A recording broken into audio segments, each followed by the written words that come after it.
My presentation this morning is on the strategies for boosting federal government and subnationals' internally generated revenue. So I want to begin this presentation by looking at where we are today in terms of sources of revenue, because for us to build the future, we have to start from today. We have to look at where we are and then build from there. What are our current strengths and what are our opportunities? So what I started on my slides is that I looked at two set of countries. I look at the fast-paced developing countries and I look at the low-paced developing countries and look at their three major sources of income. And for any country to boost its income, they have to begin from their main sources. And these main sources will build alternative sources. And I started with the developed countries to look at their main sources of income and what can we learn from there. If you look at this slide, it's showing the three major sources of income of developed countries. And if you look at tax, is currently and has been for a long time the most reliable source of IGR. And even in the current developed countries and then the developing countries. If you look at developing countries like our own, tax revenue, natural resources, and foreign aid are the three major sources of revenue. So if we have to boost revenue, we have to start from these sources. If you look at the difference between the developed countries and developing countries, natural resources is the difference. Most developed countries are not reliant on natural resources. Natural resources, you also look at foreign aid. Put together these things without proper management and consistent planning could lead to low development. And this could explain why we are still struggling with development. So I would like to focus first on tax and look at what can we do to boost the IGR using tax. Because tax is important. It makes people to participate and have a sense of inclusion and belonging to the government because they are contributory to the government revenue. So people participation will increase and people will hold their leaders accountable. And this will lead to good governance. When we have good governance, people will trust the government. I will give more taxes. And more taxes means more revenue. So one of the conditions for good governance is tax. If any country is reliant or heavily reliant on tax, it means that people will have so much stake and interest in how they are governed. And people will put eyes on how the government is managing their resources, which will also incentivize good governance and make people to pay more tax. Natural resources is one of the things that we want to. A lot of people are campaigning to remove natural resources as a major source of revenue, but it's one of our comparative advantage. We still have to stretch natural revenues because natural revenues sometimes make people to sit back and not hold leaders accountable because the revenue are coming not at anyone's expense. It's not coming at my personal expense. I'm not contributing money. It's just somebody digging the ground and getting oil and selling it. There is no direct cost on me. So there's no incentive for me to hold leaders accountable because it has not cost me anything. So, but despite the potentiality of having a resource scarce symptoms, we still have to look at natural resources. So in the course of my presentation, I will look at also petroleum sector and how we can use that to boost IGR. So like I said, we have to assess where we are today. So I have to start with the baseline. The baseline is we start from last year, 2022. What was our total tax revenue? According to a statistic, last year's total tax revenue was around 10 trillion naira, which is an improvement by 6 trillion naira collected in the preceding year. That was 2021. And Nigeria can generate up to 3 trillion naira additional revenue every year if we can improve tax. So if we are getting 10 trillion every year, if we can improve our tax system, that can be increased annually by 3 trillion naira. So next year we can be doing 13 trillion. The year after that, we can do 16 trillion. In the next 3 years, we can be getting to 20 trillion. In 3 years' time, if you can enhance the tax system, Nigeria can generate 20 trillion naira. And through tax, we can fund our budget. Now we're having a budget of 21 trillion naira, and tax alone can fund that budget. But why are we having this improved tax revenue from last year, from the last 2 years to this year? One of the reasons is improved tax administration and collection efficiency. Tax can only be improved if you can improve the efficiency of the collection. And I'm going to talk about that too. An increase in economic activity, though we've seen the slides of the weaknesses of Nigerian economy, low production. But still, if you look back at the previous years, there are increased productivity in Nigeria. And compliance by taxpayers is an improvement. An introduction of new tax measures, such as value-added tax increase from 5% to 7.5%. That has also increased the revenue from tax. Now, let's look at the major sources of tax revenue from Nigeria, which is company income tax. Company income tax gave Nigeria more revenue than any other tax. So how can we now use company income tax to get more taxes? And then the next one, the second major tax revenue source is VAT. So we can also leverage that. And then third one is personal income tax. Personal income tax, Nigeria got around 2 trillion naira. And then import and excise duties, 1.7, and other taxes, 1.3 trillion. That was last year. So what are the obstacles that we could face, or we are facing in terms of tax optimization? One, and the common one, is multiple layers of government. We have the federal government, we have the state, we have the local governments. Each one is collecting tax. You have a business, you pay tax, federal government, states, local government. They all have their own tax laws. And another obstacle is we have large informal sector. A majority are not captured in the tax net. And that's a huge loss in terms of tax revenue. So we can look at these obstacles and see if we can overcome these, then we can boost the IGR through tax. And if you can have coordination between tax authorities, this could also enhance efficiency and willingness to pay tax. So enhanced coordination between different tax authorities at all layers of government could also be an improvement. And then frequent changes to tax laws. Today we have this law. Tomorrow, next year, we have another law governing the tax regime. All these are obstacles which I'm going to talk about, how to overcome them to increase tax revenues. Now, I talk about multiple taxations, and I look at example of company income tax, or companies, how much companies pay as tax, because CIT, company income tax, is a major tax revenue. And I look at the obstacles that companies face. You look at Nigeria, companies pay the following taxes, which is too numerous. I've just come up with 10 different types of taxes that companies in Nigeria pay. You have company income tax, value-added tax, education tax, withholding tax, personal income tax, company gain tax, import excise duties. Well, these are duties, though, but they are payments made by the company. Stamp duties, local government levies, business permit, and licenses. This is so much burden on businesses. And that's why we are not incentivizing businesses, especially at the informal sector. People are afraid of joining the tax system because that exposes them to more and more payment of taxes. So if you can make tax system very simple and straightforward and a single payment process, that will incentivize people to join the tax system.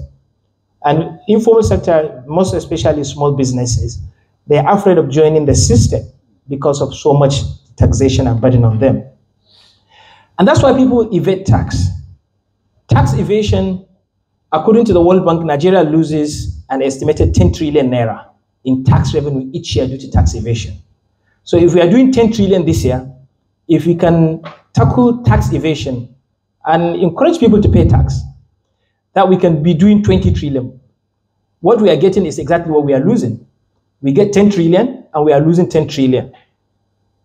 that 10 trillion that we are losing is because people don't want to pay tax. If everyone will pay tax, if they are eligible, then we can get 20 trillion naira every year, at least this year.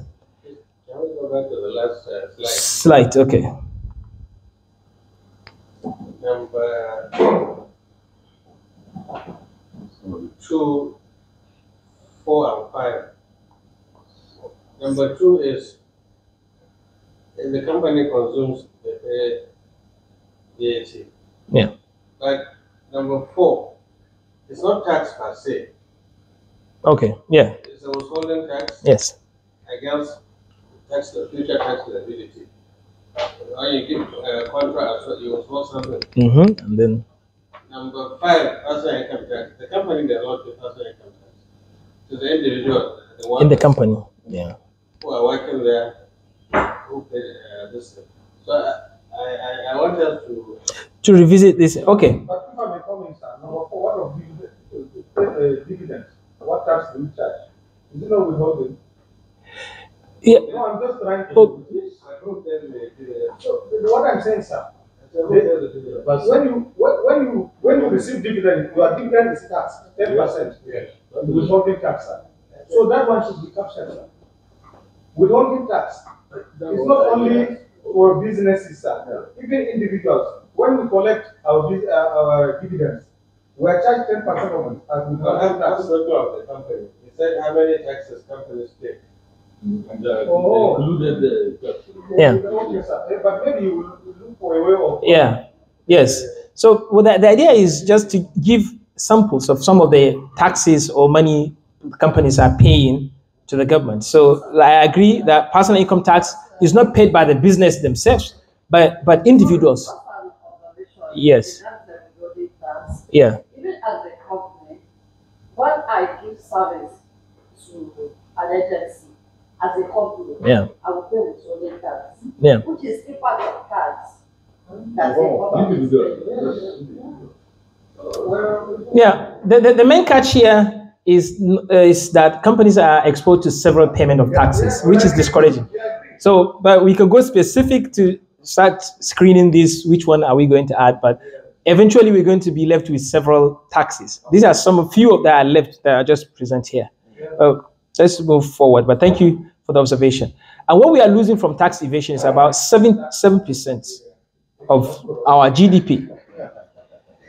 People evade tax through the following means. 1, failing to declare all people's income, or overstating their expenses, or using false receipts, or creating shell companies to hide their incomes, or bribing tax officials. We've seen tax officials being bribed so that they can overstate or understate people's income, expenditure and income. So these are sources of leakages that we can also look at to reduce. With an improved tax system, these losses have been reduced recently. And how can we now reduce tax evasion?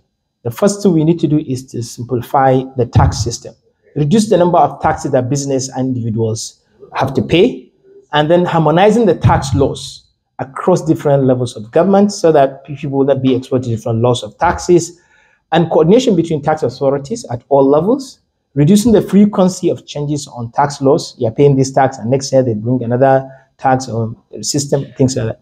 And also invest in tax education and awareness programs, and imposing penalties and fines for people that are evading the tax. So that would deter future evasion. Investing in tax administration and collection efficiency. This could be achieved through technology and electronic tax payment system. Expanding the tax system. And this could also be, expanding the tax base. This could be through public awareness and improving accountability and transparency. When people see the effect of the tax payments, they are likely to conform and pay more. But when you're paying tax, but you're not seeing commensurate development or effort from the government, you are not incentivized to pay more tax. So to expand the tax base, there should be an improved transparency. Improve tax compliance services to make it easier for taxpayers to comply with their obligations. These include providing accessible online platforms for filing returns and making payments and obtaining tax information, which FIRS is doing very well with this transformation, especially tax compliance services. Implementing whistleblower programs. I don't know whether we still have this in Nigeria, but people that will be exposing those that are evading tax and overstating their expenditures. So it comes down to one thing, which is strengthening the tax collection and administration system. And this involves identifying potential taxpayers, reducing the tax evasion, and automation of tax process.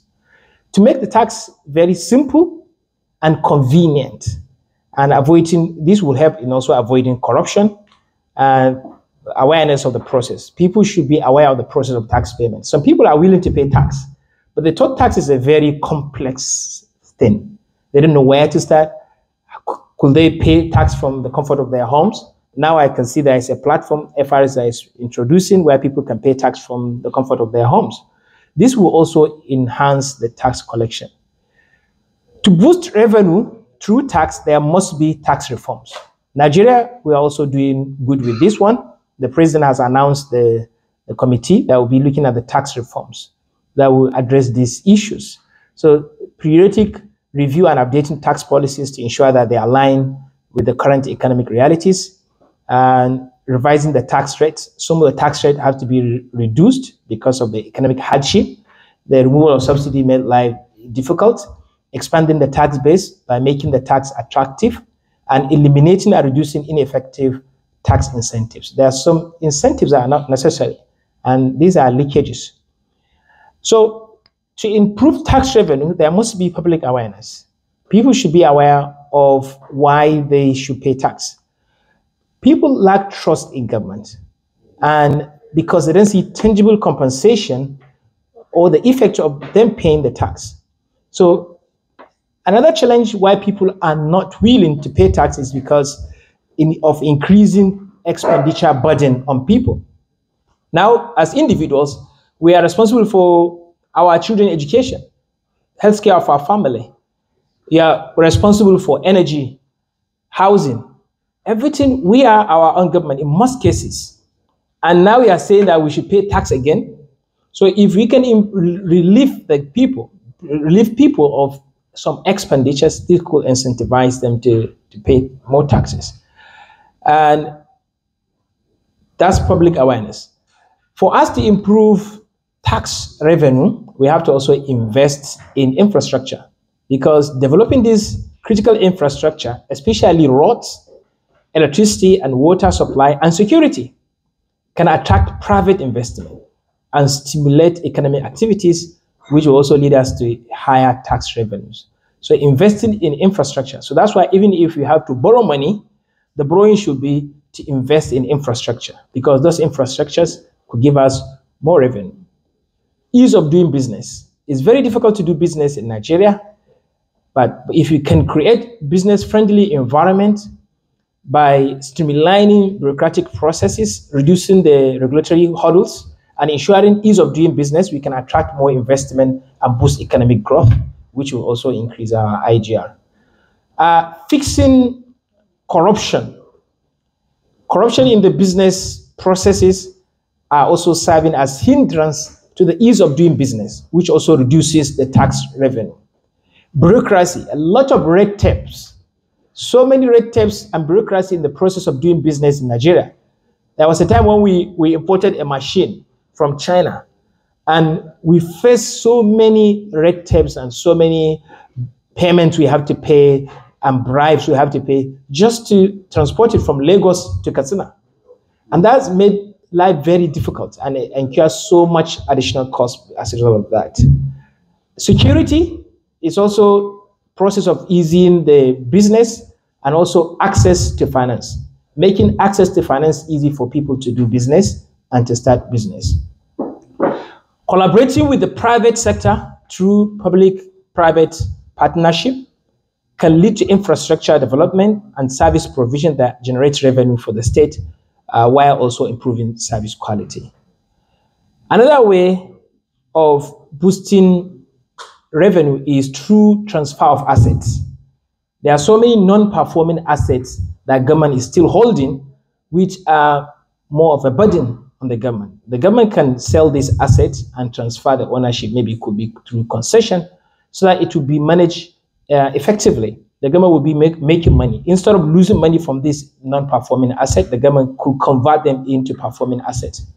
So transfer of government asset to the private sector for royalty payments to government through concession. So asset sales, especially non-performing assets, we look at refineries that we have now in Nigeria. Those refineries are costing government a lot of money. And if we can privatize these refineries, then these refineries could perform and even give government revenue. So in the process of also privatizing them could also generate revenue for the government. So what are the losses from not transferring some of these non-performing assets? According to a 2022 report by NETI, the Nigerian government has spent over $3 billion on refineries that are not working. So if these refineries are not owned by the government, this $3 billion will have been saved. According to the same report, they also found that the government has spent over $2 billion on TAM, turnaround maintenance, for the refineries between 2015 and 2021. But this has failed to improve the performance of these refineries. So if you put this money together, we have $5 billion on refineries that are not refining petroleum products.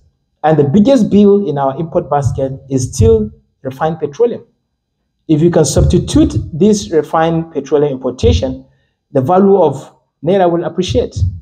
So you see wastages for just holding on some asset that are not performing. So if you can transfer this asset, the government revenue can be enhanced.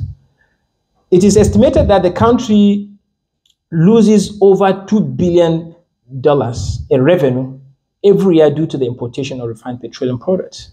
So these are the losses. So put together, we have $7 billion that we are losing for not fixing our refineries. So now we have to look at the natural sector, the oil and gas. We cannot just abandon natural oil and gas, because if you can increase oil and gas production, maybe increase it to 2.5 million barrels a day, that's huge revenue. And we can get more revenue through taxation. Now we have different kind of tax under the PIA. We have the hydrocarbon tax, we have the company income tax, the PSC share, the JV shares, and dividends. Now, unfortunately, if you look at LNG is one of the biggest source of oil and gas revenue in Nigeria. But due to low gas supply, LNG has halved its revenue for lack of gas supply. And LNG performance was around 98% in previous years, but now the performance of LNG is around 50%. So we are losing a lot of money due to lack of inefficient gas supply. So if we can increase gas supply, gas production, we can get more dividends from LNG production. And the PIA, okay, low production, the current low production, yesterday we saw the graph that said we produce 1.1 million barrels a day from 2.33 million barrels a day. And this was attributed due to lack of investment lagging for years, because there was lack of clarity from PIA. Investors were waiting to see what's going to happen to PIA. So they were lagging in investment. A lot of companies sold their asset, especially onshore, and moving them to offshore. Yes. Sorry, Doctor. The low production, much as I agree with the position, yeah, but there is one aspect that is not in our hands. That is the OPEC production quota. So even if you want to produce to make more money, assuming all things being equal, we have. Well, we're not meeting the oil OPEC quota. I know it's below that. What we are saying, we talked about 2.5. Yeah. That is not our quota. Yeah, but we can negotiate. We can sit at the OPEC. We are members. I'm just trying to highlight that. Yeah. I'm not making excuses. Yeah. For that. Yeah. But even with that, assuming that we want to do that, we are still got. Yeah, there is that limitation. I agree with you absolutely. Even if not saying that we cannot. Yeah, I understand. Both. Yeah. Even if we stretch our OPEC quota, we can easily go to one of the biggest oil producers and negotiate and give us in your quota to add, maybe give us 500 million, and then we can. Yeah. Okay. Security is also a reason why we have low oil and gas production, vandalism and theft. You know, when oil is moving from one terminal to another, these are options and places where oil is being stolen. And if you put people there to secure or stop those theft, they will be bribed. And if they don't conform, their lives will be threatened. So it's a very difficult situation. Oil theft and vandalism. If you vandalize pipeline, for you to revive the production to its current or the previous production rate, it will take longer time. So especially oil and gas investors have left onshore and shallow water because of this threat. And another factor is most of our onshore and shallow water wells have peaked their production. So using the primary recovery system. So now it requires investment to move towards secondary recovery through gas reinjection, CO2, and flooding of the well to enhance more production. But there is no money for that because these international IOCs have left, and local companies do not have the financial capacity to do that. So these are the reasons why we have low oil production. One of the strategies that this administration could do is to boost oil production, and this should be made priority, number one thing, because through oil, we can rescue Naira. Through oil, we can invest in states so that they don't have to borrow. We can give them more grants. Now we are saving from subsidy removal. The best we can do is to enhance the production. Now we are having oil around $90 per barrel. That's the best opportunity for us to enhance our production. We are losing potential revenue because of that. Oil prospecting licenses, we can enhance production by giving more licenses so that we can have more investment. Not only oil and gas, but agriculture. Through agricultural exports, we can also get more revenue. And this will also be through quantity and standard. Some European countries are not buying Nigerian beans, some Nigerian agricultural products. Why? Because it's not up to the standard. Nigerians, farmers will have to take their beans to Ghana and from Ghana to Europe. So that's a huge waste. So if you can invest heavily on quality and control and standardization from the farming process, from the beginning to the end of the chain, then we can enhance more revenue from agriculture. Enhance local production, especially manufacturing and industry, not only producing the commodities, but converting and processing them into final product and selling them abroad. Through that, we can get more forex, we can have revenue from charges and taxes.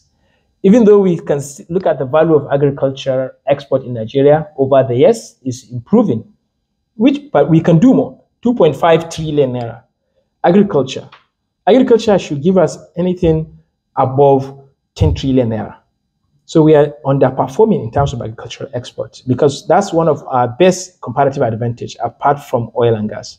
So if we can invest on these two resources, agriculture and oil and gas, we can do well in terms of revenue. And then property and land use management. Properly valuing and taxing properties and land can be a significant source of revenue. Ensuring effective land use planning and accurate property valuation can lead to an increased property tax revenue. We've seen state governments that are leveraging the land use management to enhance their IGR. One of the best examples, recent examples I knew was the Kaduna state government. We can look at several other states and look at what they have done in terms of boosting their revenue so that we can learn from them. We can also leverage on toll roads. We can collect revenue for infrastructural development. We can also do infrastructure tax. For example, I once told one of our former governors, I said, you built estate, the estate I'm living now in Katsina. You did the road for us. You fenced it. You give us this electricity infrastructure, the transformers, standard wiring, everything. But we didn't pay for all these taxes, this infrastructure. What we paid was just the value of the house. And the house was grossly